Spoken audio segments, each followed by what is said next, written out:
Kirby Dach takes out his revenge on the Blackhawks with a winning shootout goal. Nick Suzuki pulls another DATSYUK as Montreal continues their winning ways. You won't want to miss anything we have to say in this game reaction edition of Habs Digest.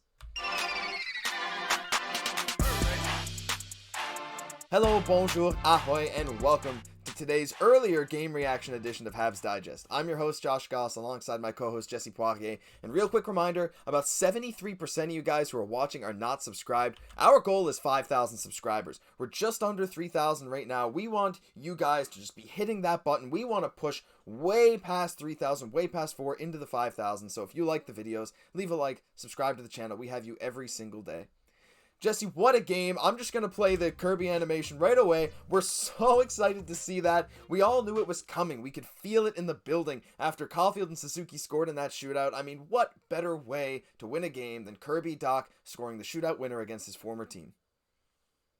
Yeah, we showed so much resiliency in that game, and that's what makes it so much sweeter. That classic never say die attitude that this Montreal Canadiens team have was on full effect tonight. Just a real character win. So happy to see it. Couldn't be happier to see how it finished tonight. The finish was amazing, but honestly, most of the game was amazing. I thought after that horrible loss to Buffalo, Montreal's really closed things down. We looked amazing defensively against Columbus the other night, and really the same thing again there tonight. We were keeping the Blackhawks to the outside. Well, they still get some chances, but our team was playing fast. This is the style of Habs hockey we wanted to see from day one. They were playing fast against another pretty young team, breaking it up the middle, causing some turnovers on the other end, maybe some Blackhawks inexperience, but we were really pressuring hard. And Jesse, I mean, I was really impressed with it. What are your thoughts on Montreal finally really getting into this fast-paced, hard forecheck, turnover forcing type of game? I really love to see it, and we're seeing players like Monahan really excelling in this type of game, with, as we saw, opening up the scoring with just a beautiful pass to Edmondson. I mean, Monahan, he's saucing it all over the ice. He's winning draws. He's hitting posts. He's doing a little bit of everything. So it's like we really got like our winning philosophy strategy down, and that's we have a top line now. We know that 9 times out of 10, they're going to show up.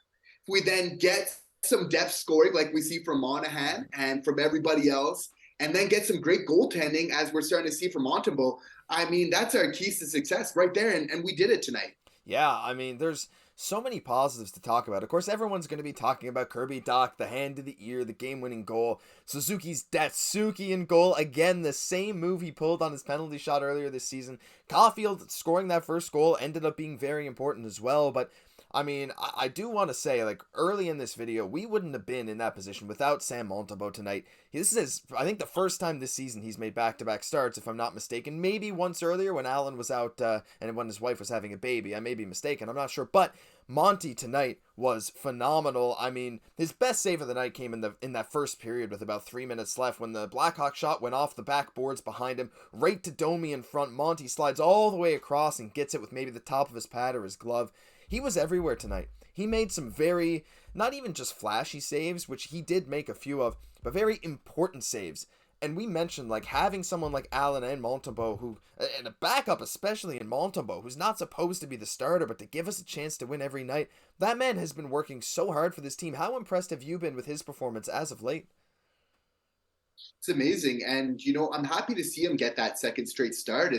Are we seeing a little bit of a changing of the guards here, Josh? And please in the comments, feel free to let us know what you think. Are we seeing Samuel Montembeault, aka Dikembe, now replacing Allen as our starter? I'd have to say that it's looking this way, and if he keeps playing this way, I mean, that's exactly what's going to happen, and I'm cool with it.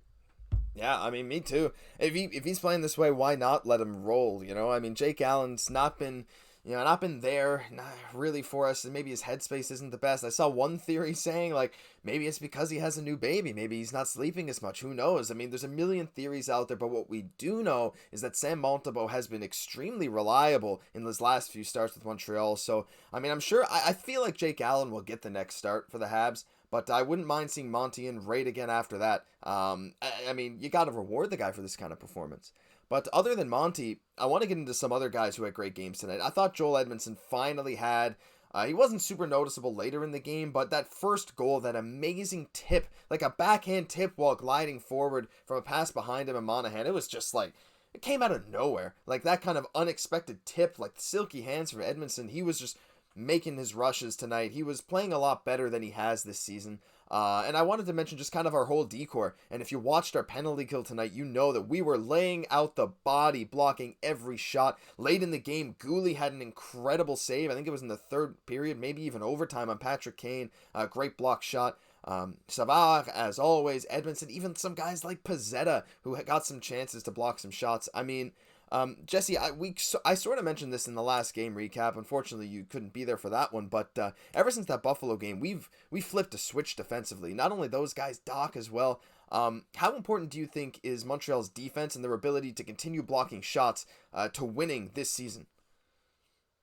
Absolutely. It seems like we have a great philosophy, as you touched on, and that's really, clogging up the center of the ice and keeping everything from the outside. So it's so nice to see in a game like tonight when we're actually putting this into practice that it is bearing fruit, So I think that this is to be expected. As the season goes on, we're going to make adjustments. We need to remember Marty's still a new coach. It's still a new group. So it's still going to take time for these concepts to really take hold. But isn't it so great to see when we are applying them that they're absolutely working? Yeah, and I mentioned last video, like after that loss to Buffalo, you knew you needed to come out and put on a defensive clinic, and they did against Columbus. They did again tonight. Now again, Chicago and Columbus aren't exactly Stanley Cup contenders this season, but at the same time, you need to be able to prove that you can show up offensively and defensively against these teams if you want to be taken seriously, right? I know we say, oh, they're not cup contenders, whatever, but Montreal, coming into the season, we really weren't either. I still don't think we're a cup contender, but if we want to prove that these young guys are going to work together, they need to do what they do against a team like this tonight, and I think it worked. Although I will say there were a few downsides tonight. The first thing I wanted to mention was that overtime power play. If you guys watched the game, man, that 4-on-3 power play in overtime after Chicago got called for too many men on the ice, which is something you can't be doing in overtime. Jonathan Taves jumped way too early to try and prevent that 2-on-1. But Montreal's power play just couldn't get it going again. Suzuki scored a power play goal earlier in the game. Awesome. Super glad about that. But it was really just a snipe. That goal could have came 5-on-5. But the playmaking, the passing, and the power play was a little interesting to me again. Like, that whole overtime power play, it felt like it was just Caulfield to Doc, to Caulfield to Doc, and occasionally they'd maybe lob something towards the net or try to pass to Monahan. They're a little too passive, and it feels like they're not really sure what to do when Caulfield can't get the puck. Like tonight, they stuck Seth Jones over on Caulfield, and it was a 3-on-2 basically, and the guys couldn't get anything going. And Jesse, I don't know, I'm sure you caught it. I hope you saw that at the end of the game, Slafkovsky was back on the bench, but man, our boy Slafzilla took a nasty hit from someone on Chicago. I believe he's okay, but I wanted to get your impressions of that hit. I'm not sure if you caught the whole thing. I still didn't really catch the whole thing. I'm not sure if it was clean. I'm not sure if it was right to the head or not. I've seen some people say both. We didn't really get a good angle, but regardless, I mean, you got to be happy that Slafkovsky was on the bench in overtime. Yeah, absolutely. But always scary when that happens all the same. I know, like many of our fans, around the world, Slovakia included, like we're all holding our breath when this happens, right? Because we just know how much he means to this organization. We know what he's brought already. He's already a fan favorite. He's playing great. So, yeah, I was really relieved to see him back because we need him. We need him. And speaking of someone else that we need is Jack. Right after that hit, as Slafkovsky went straight to the locker room, which was scary, especially after holding his head. Jack made it clear that he wanted to fight Jason Dickinson, the man who laid the hit. And it was funny seeing that, Jack was like, I'm coming after you, I'm coming after you. The announcers caught it. Luke Richardson, former coach of Montreal, now head coach for Chicago, tried to pull Dickinson off the ice. He tried to pull that line off the ice because he realized we don't want to mess with Jack. And having that kind of presence on the ice is incredibly important too, because after a hit like that, both teams are a bit fired up. Montreal is angry that their young star got hurt. Chicago is like, well, we didn't mean to. It was a pretty clean hit. What are you yelling at us for? So both teams are really fired up, and someone like Jack to step up, really intimidate the other team, forcing them to be on their heels is super important, and I really liked that. Other than that, I mean, I think our defense was great. And the goals tonight, Jesse, again, we're unlucky, and we'll get into something about unlucky, I think, right after this too. But yeah, Chicago, it felt like that second power play was such an unlucky play where Gouli really didn't mean to high stick him. The first goal was a bit of blown coverage, but it was just a weird situation where some Habs collapsed. But speaking of unlucky, Jesse, Brendan Gallagher, I mean, I just want to know what your thoughts were on this game from Gallagher, especially after our video talking about how unlucky he is just yesterday. Yeah, like how many times have we seen this already? It's like he's getting his chances, he's breaking loose, he's getting out on those breakaways. He is just so close. It's just so painful because you're really pulling for the guy. You want him to succeed. Somebody like that, I mean, how can you not want him to really just do great? But yeah, so close, but no cigar tonight. You got to feel like it'll come around. I feel a big part of Gallagher's game is just his skating. He does seem to have his legs a little bit back so far this year, which is a great sign. So, I mean, do I think it's a matter of time before it all kind of comes together? Yes, absolutely. But I just can't wait for that to happen. He's gonna pot one soon. I mean, tonight, yeah, of course, he had a wide open breakaway. Great dangle, just had no finish. $1 million move with a 10-cent finish. He just put the puck wide of the net on a backhand. And just a minute or two after that, he was sprung on what looked to be another breakaway, but it was blown down to be offside. And even later in the game, there was one or two times where a rebound came right to him. You heard the announcer saying his name, Brian Mudryk, say, Gallagher. Gallagher's there. Swipes at the puck. Oh, he didn't see it. And then there was another pass to him. Oh, Gallagher didn't see the pass. It hit him in the back. He's around the net constantly. I bet you that expected goals graph that we showed is just spiking after tonight. Like, how on earth did he not score tonight? It felt like Montreal could have been up 5 or 6-2 at the end of regulation tonight, but credit to Chicago and their young goaltender Soderblom, who did have a very good game for them, made some outstanding saves, especially on a Josh Anderson break where he robbed him with the glove. Armia, similar thing. He played well to keep him in the game, but Jesse, you got to be proud with how the Habs have played. Like we say always about good teams, the good teams beat the teams they're supposed to beat. And do you feel that's what Montreal's doing right now? Because I sure feel it.